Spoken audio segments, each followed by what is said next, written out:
Hey guys, Brian here again for the Broketographers. UPS has just dropped off another box for us from Broncolor. What it is, it's the new RFS 2.2 trigger, which is essentially just a Godox transceiver with Broncolor branding and obviously with all their protocols and stuff like that. Now what this enables for at least the Siros L and for the Move 1200 pack is HyperSync. It still does not do TTL like, some of the Godox flashes or Flashpoint, obviously all the new Pro Photo stuff, but you can HyperSync up to 1/8000th of a second with this new trigger. So let's go ahead and get this open.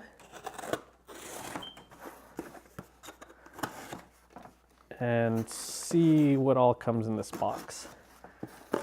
Now, considering how much Broncolor stuff costs, these triggers are actually pretty inexpensive. So here it is.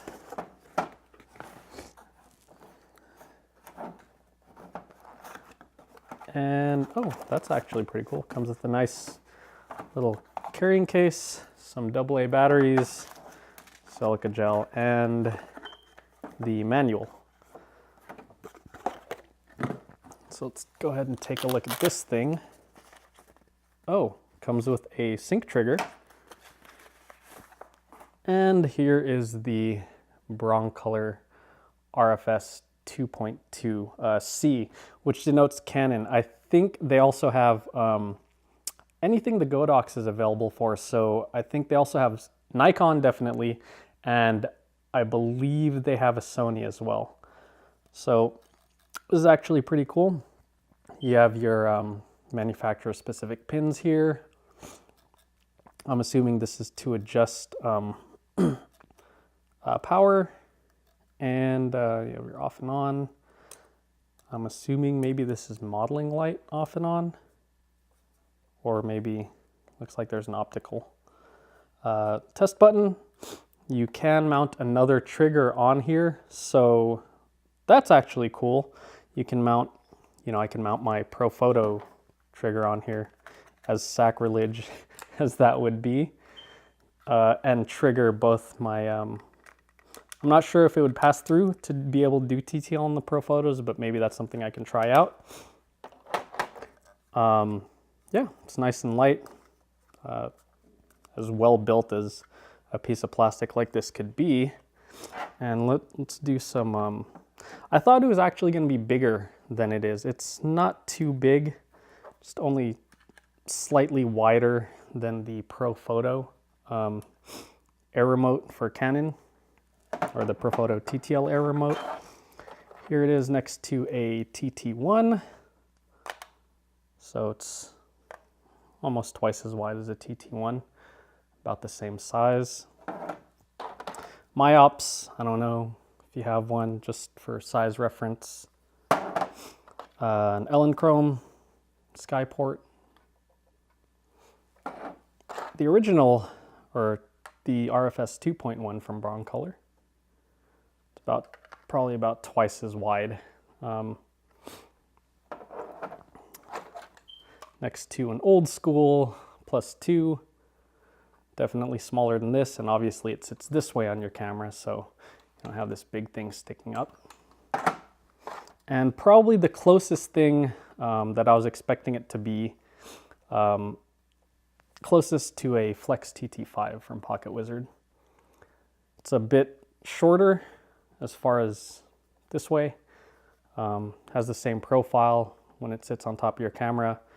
The screen is cool because from your camera position or from behind the lens, you'll be able to see all your flash settings. And I'm not entirely sure if this displays flash power as it's set on the pack or the Siros head, or if it just displays relative to what it was set at. Because I know for the Pro Photos, it doesn't give you the exact power setting on the flash. It just gives it relative to where it was at and resets after a couple seconds. Not sure what these buttons, there's HyperSync. I'll have to take a look at the manual, and we'll come back with that and I'll get this turned on and connected to our move pack. I think, okay, so for the Siros Ls, the firmware on those is user upgradable. On the Move 1200 packs, if you have one of those, those need to be sent into Broncolor. And right now we've been told that it's about a 2-day turnaround plus a week to ship there and ship back. The upgrade is free and the shipping is paid by you. So you can have it shipped as quickly or as slowly as you want. But the upgrade for HyperSync for the Move 1200 Ls is a free upgrade from Broncolor. You just have to send them your pack. But yep, that is the 2.2. Actually, let's put these batteries in and see what this looks like, if we can get it synced. Should be able to adjust power, but it will not do HyperSync out of the box with an firmware updated move pack. Remove all this stuff. And if I want to grab this.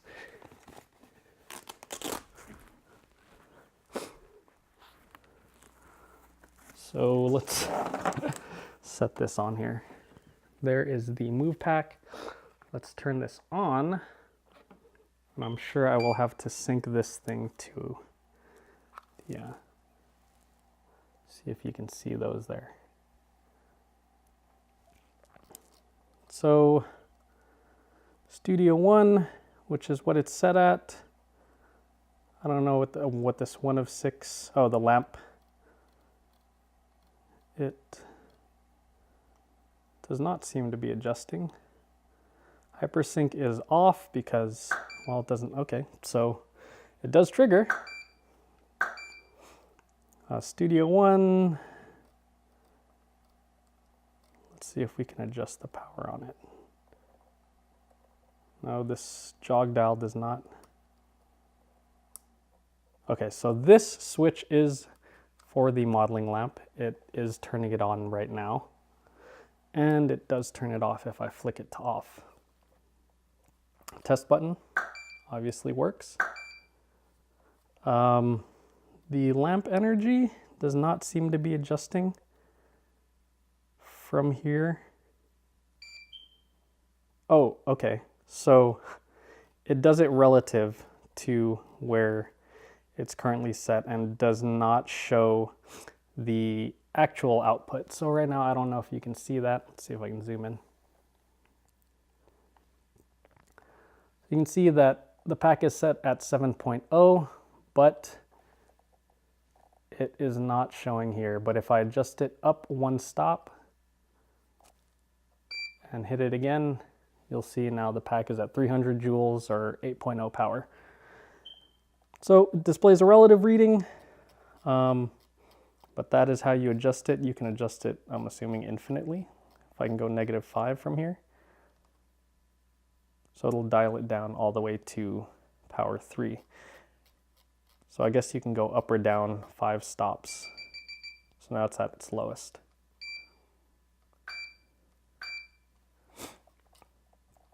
I can dial it up 1.5 stops. And it's cool that there's an audible tone to let you know when it's ready or how many stops it's going up. Or studio energy, so you can adjust the entire studio by a certain ratio.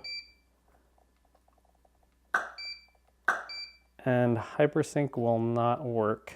I can turn it on, but it won't do anything until I get my pack updated.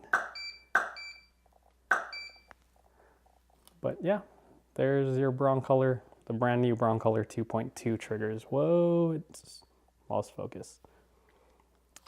Those are the brand new triggers, guys. We will see you in the next video.